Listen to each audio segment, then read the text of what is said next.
Hello everyone, आप सभी का स्वागत है हमारे यूट्यूब चैनल पवन के वीडियो में। यह क्या है? सेक्शन 6 है। किसका सेक्शन 6 है? टीपीए का। टीपीए का सेक्शन 6 है। यह है संपत्ति अंतरण अधिनियम 1882 का ये सेक्शन 6 है। यहाँ से जो है ये जो टॉपिक है क ख ग घ अंगा झ तक जो है यहाँ से 7 से 8 बार क्वेश्चन पूछा हुआ है।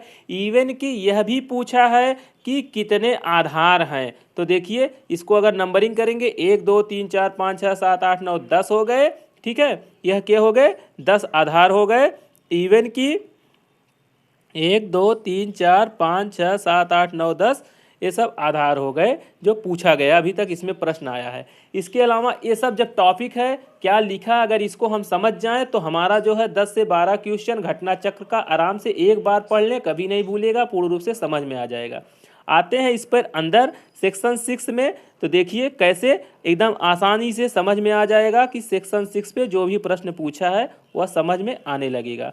देखिए टॉपिक का नाम है क्या अंतरित किया जा सकेगा, यानी कह रहा है कि कौन सी चीज़ों को आप ट्रांसफ़र कर सकते हो। ठीक है, किस चीज़ों को आप ट्रांसफ़र कर सकते हो, लेकिन नीचे बताया नहीं किस चीज़ का ट्रांसफ़र कर सकते हो, क्योंकि यह गिनाने में उसकी पूरी टीपीए एक्ट जितनी मोटी है इससे ज़्यादा मोटी बना देता, फिर भी बाकी रह जाता कुछ न कुछ।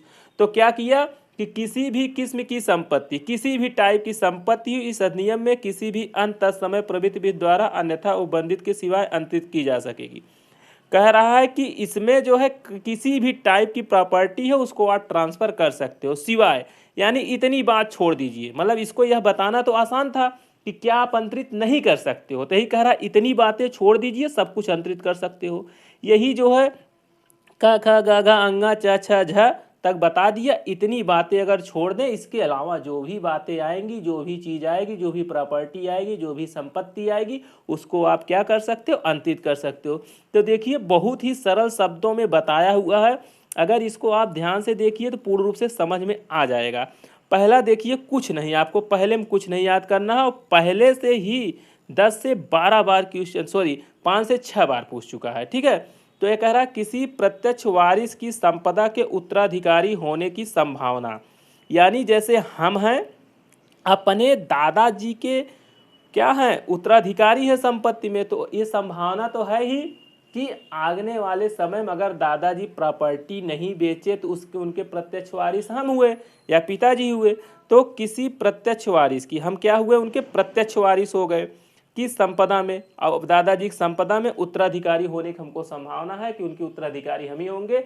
कब होंगे? अगर वो प्रॉपर्टी किसी को नहीं बेचे तो हम ही होंगे। तो यह जो संभावना है, अगर इसको हम बेच देते हैं, इस संभावना को अगर बेचना चाहें तो नहीं बेच सकते कि भैया देखो यह संभावना है कि दादाजी जो अपने से प्रॉपर्टी बनाए हुए हैं कल को अगर मर जाएंगे और बेचेंगे नहीं तो हमारी तो हो ही जाएगी। इस बात की संभावना है, 100% गारंटी नहीं, लेकिन संभावना है। इसी संभावना को अगर आप चाहिए बेच दो तो आप बेच नहीं सकते हो। इस संभावना को चाहो अंतरित कर दो तो अंतरित आप नहीं कर सकते हो। इवन कि यह भी हो सकता है आप जो है आपके जो चाचा जी हैं इस चीज़ दिखाएं कि देखिए जो हमारा भतीजा है उसको क्या हुआ है? कैंसर हुआ है। ठीक है, मान लीजिए चाचा आपके दो ही भाई हैं, तो दिखाएं कि हमारा जो भतीजा है उसको कैंसर है, पिताजी उसके अब रहे नहीं। ठीक है, और जो है समय के साथ वो रहेगा नहीं, उसका कुल समाप्त हो जाएगी, इसके बाद संपत्ति तो हमारे में ही आएगी। यानी कुल की मृत्यु पर, यानी कुल समाप्त हो गया इनकी, कुल की मृत्यु पर किसी नातेदार की, नातेदार मान लीजिए चाचा जी हैं, कि वसीयत संपदा अभिप्राप्त करने की संभावना, इनको क्या है? इस बात की संभावना है। तो ये क्या कर सकते हैं? इसके आधार पर किसी को अंतरित नहीं कर सकते। ठीक है, इसी प्रकृति की कोई अन्य भी संभावना, सिर्फ आप संभावना अंतरित नहीं कर सकते हो। जिस भी चीज़ की संभावना है उसको आप अंतरित नहीं कर सकते हो। ठीक है, मोटी मोटा इतना ही जानना एक में। दूसरे में आते हैं। दूसरा क्या कह रहा है? ये कहता है कि किसी उत्तर भाव शर्त के भंग के कारण पुनः प्रवेश का अधिकार मात्र संपत्ति का जिन पर तद्वारा प्रभाव पड़े स्वामी के सिवा किसी अन्य व्यक्ति को अंतरित नहीं किया जा सकता। जब हम कॉन्ट्रैक्ट पढ़ते हैं, सॉरी जब हम रेंट कंट्रोल एक्ट पढ़ते हैं तो उसमें पर वहाँ पर बहुत सी अधिकार दिया गया है कि किराएदार कब जो है पुनः प्रवेश करने को उसको अधिकार रहता है। ठीक है, मान लीजिए आप किराएदार हो, जिस रूम में रहते हो आपको मालिक ने ज़बरदस्ती निकाल दिया बाहर, तो आप जाओगे कोर्ट और फिर से प्रवेश कर सकते हो, आपको यह अधिकार है। लेकिन आप चाहिए, आपको निकाल दिया और आप इसी अधिकार को किसी अन्य व्यक्ति को ट्रांसफ़र कर दो जो दबंग टाइप हो, कि भैया हम आपको किराया जो वहाँ पर हम किराएदार हैं उसको ट्रांसफ़र नहीं कर रहे हैं, क्या कर रहे हैं कि हम यह कर रहे हैं कि जो हमको यह अधिकार है फिर से प्रवेश करने का, हम नहीं, लीजिए आप बाहुबली हो, आपको यह अधिकार हम दे रहे हैं, तो आप ऐसा नहीं कर सकते हो। अगर यह पुनः प्रवेश का अधिकार अगर ट्रांसफ़र करना है तो सिर्फ और सिर्फ मालिक को कर सकते हो, यानी जो स्वामी है, जो उस प्रॉपर्टी का स्वामी है, उसको ही अंतरित कर सकते हो इस अधिकार को, और पुनः प्रवेश का अधिकार किसी और को आप अंतरित नहीं कर सकते हो। ठीक है, तो दो बातें क्लियर हो गई। पहला, उत्तराधिकारी होने की संभावना, सीधी सी बात है, जहां कहीं किसी की संभावना दिखे उसको आप अंतरित नहीं कर सकते हो, सिर्फ संभावना, ये संभावना हो गया। यहाँ पर पुनः प्रवेश का अधिकार सिर्फ आप अंतरित नहीं कर सकते हो।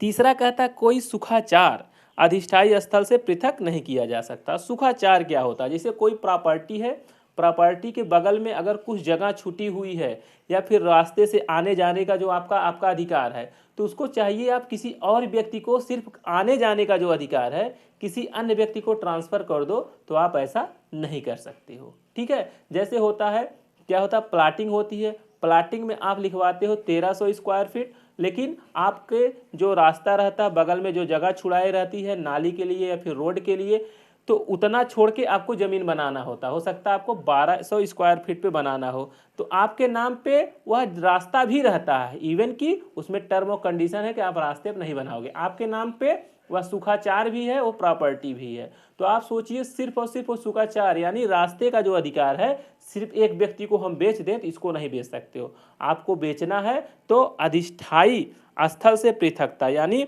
जो उससे जुड़ी हुई स्थल है उससे अलग आप सुखाचार नहीं बेच सकते हैं। ठीक है, कोई सुखाचार, सुखाचार क्या होता है? मोटी मोटा खिड़की खोलने का अधिकार, रोड से आने जाने का अधिकार, कोई भी प्रॉपर्टी संपत्ति के संदर्भ में जो कुछ आपको क्या मिलता है, सुख मिलता है, उससे संबंधित चीज़ों को आप अंतरित नहीं कर सकते हो, सिर्फ सिर्फ सुखाचार आप अंतरित नहीं कर सकते हो। ये बातें हो गई। घा पे आते हैं।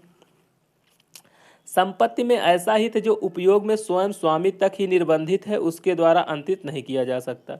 अब मान लीजिए आपने किसी व्यक्ति को कहा कि आप हमारे मित्र हो, आपको हम क्या कर रहे हैं, 10 साल के लिए अपने इस मकान में रहने के लिए क्या करते हैं, एक मकान आपको अंतरित करते हैं कि आप 10 साल तक रहिए। ठीक है, तो वो चाहे किसी और को अंतरित कर दे, नहीं कर सकते, क्योंकि संपत्ति का ऐसा हित, कौन सा हित है, रहने का हित, जो उपयोग में हमने क्या किया, सिर्फ स्वामी तक ही निर्बंधित है, उसके द्वारा अंतरित नहीं किया जा सकता। वो जो है उन्हीं को हम कहें सिर्फ रहने के लिए, उसको ये अंतरित ट्रांसफ़र नहीं कर सकते हैं। ठीक है, तो यानी 4 बातें हुई, कुछ ज़्यादा नहीं हुआ अभी तक। उत्तराधिकारी होने की संभावना आप अंतरित नहीं कर सकते हो, पुनः प्रवेश का अधिकार जो है स्वामी के सिवा किसी को अंतरित नहीं कर सकते हो, इवन कि सुखाधिकार जो है आप जमीन से अलग सिर्फ सुखाधिकार आप अंतरित नहीं कर सकते हो। और चौथा कह रहा है कि अगर कोई संपत्ति स्वयं स्वामी तक ही निर्बंधित है, मालिक उसी को आप बनाए हो, तो वह क्या करे, किसी और को ट्रांसफ़र कर दे, नहीं कर सकता है। भावी भरण पोषण का अधिकार, ठीक है, उसको भी आप अंतरित नहीं कर सकते। जैसे कोई स्त्री है, क्या है, क्लेम की है अपने पति से भरण पोषण पाने के लिए, तो उसको भविष्य में क्या मिलेगा, भरण पोषण मिलेगा। तो वह सोचे कि यह इसको अंतरित अपने बहन को कर दे, अपने भाई को कर दे, कि हमारे जो पति हैं 500 रुपया महीना जो तय होगा भरण पोषण, इसका हम ट्रांसफ़र कर रहे हैं, हमारी बहन पाएगी, तो ऐसा नहीं कर सकती। वह पैसा स्वयं से उनको लेना पड़ेगा, भले वो जो है बैक डोर से दे दें, वो बात अपनी जगह है, लेकिन वह भरण पोषण किसी और को अंतरित कर दे, ऐसा नहीं कर सकती है। ठीक है, जो उनको भविष्य में मिलने वाला है, ठीक है, उसको दूसरे को आप अंतरित नहीं कर सकते हो। ठीक है, यानी आपकी पत्नी चाहे वह भरण पोषण वो स्वयं ले या तो ना ले, अगर वो चाहे वह भरण पोषण जो आपको कोर्ट ने देने के लिए कह दिया है कि आप अपनी पत्नी को दीजिए, पत्नी कह दे कि इसको हम ट्रांसफ़र कर रहे हैं हमारे पिताजी को दीजिए, ऐसा नहीं कर सकती है। ठीक है, और वाद वाले का अधिकार, ये है वाद लाने का अधिकार, सही ये है, ये गलत लिखा है, वाद लाने का अधिकार मात्र अंतरित नहीं किया जा सकता। यानी किसी भी संपत्ति में जो वाद लाने का अधिकार है, जैसे आपकी प्रॉपर्टी है, आपको बहुत से उस प्रॉपर्टी में अधिकार है, उसको बेचने का, खरीदने का, बेचने का, कुआं खोदने का, माटी खोदने का, इवन की पट्टा करने, गिरवी करने, दान करने के, इवन की उस प्रॉपर्टी के संबंध में वाद लाने का भी अधिकार है। बहुत से अधिकार हैं।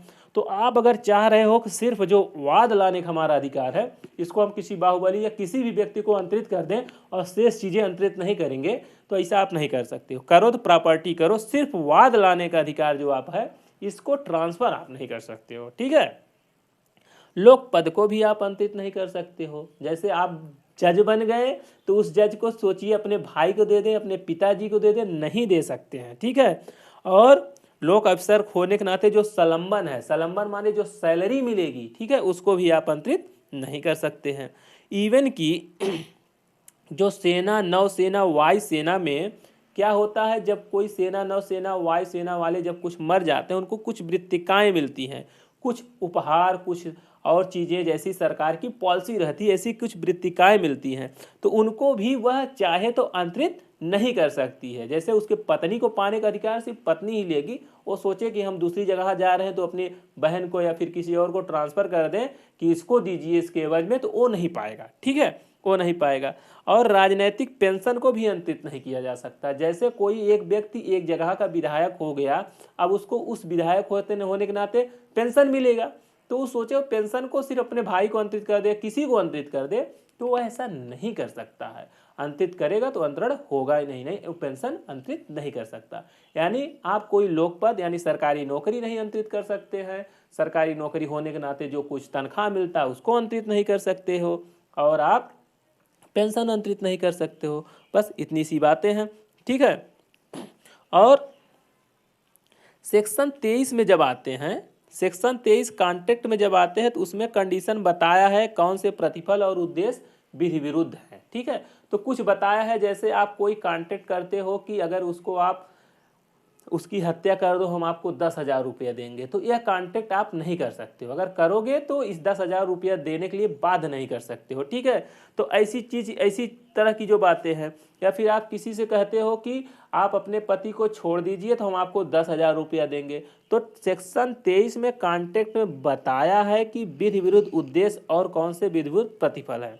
तो अगर कोई प्रतिफल विधि विरुद्ध उद्देश्य और प्रतिफल हो से संबंधित हो तो उसको क्या कर सकते हो, आप अंतरित नहीं कर सकते हो, या फिर उनका अंतरण नहीं किया जा सकता है। ठीक है। ये सब बातें हो गई। और 10 में कुछ है नहीं खास पढ़ने वाली। ठीक है। इसमें भी यहाँ से पूछता नहीं है, बस इतना ही है। अगर एक लाइन में देखा जाए तो बहुत कुछ नहीं। सेक्शन 6 में बस इतनी बात समझना है कि आप भैया उत्तराधिकारी हो तो है संभावना है तो उसका अंतरित ना कर सकते हो। ठीक है। अगर आप संभावना है कि आप भविष्य में किसी उत्तराधिकारी होने वाले हो तो उसको अंतरित नहीं कर सकते हो। इवन की यह संभावना है कि फला कुल मर जाए, उसके हम चाचा हैं, मामा है, उसको वजह से पाएंगे उत्तराधिकारी हमारे होने की संभावना, उसको अंतरित नहीं कर सकते हो आप। और पुनः प्रवेश के अधिकार जो है उसको अंतरित नहीं कर सकते। सुखाधिकार अगर आप सोचो सिर्फ सुखाधिकार बेच दे, इसको भी आप अंतरण नहीं कर सकते हो। अगर करना है तो जमीन के साथ, अस्थाई स्थल के साथ आप कर सकते हो। इवन कि आप लोकपद का अंतरण नहीं कर सकते, भविष्य में जो आपको भरण पोषण मिलना उसको नहीं कर सकते हो, जो आप लोकपद पे होने के नाते जो सैलरी मिलती है उसका अंतरण नहीं कर सकते हो। ठीक है। इन सब चीज़ों का आप अंतरण नहीं कर सकते हो। बस इतनी सी बातें बताता है, इससे ज़्यादा इसमें पढ़ना भी नहीं है। पूरा का पूरा क्वेश्चन इसमें पूरा का पूरा क्वेश्चन फंस जाएगा। ठीक है। Thank you.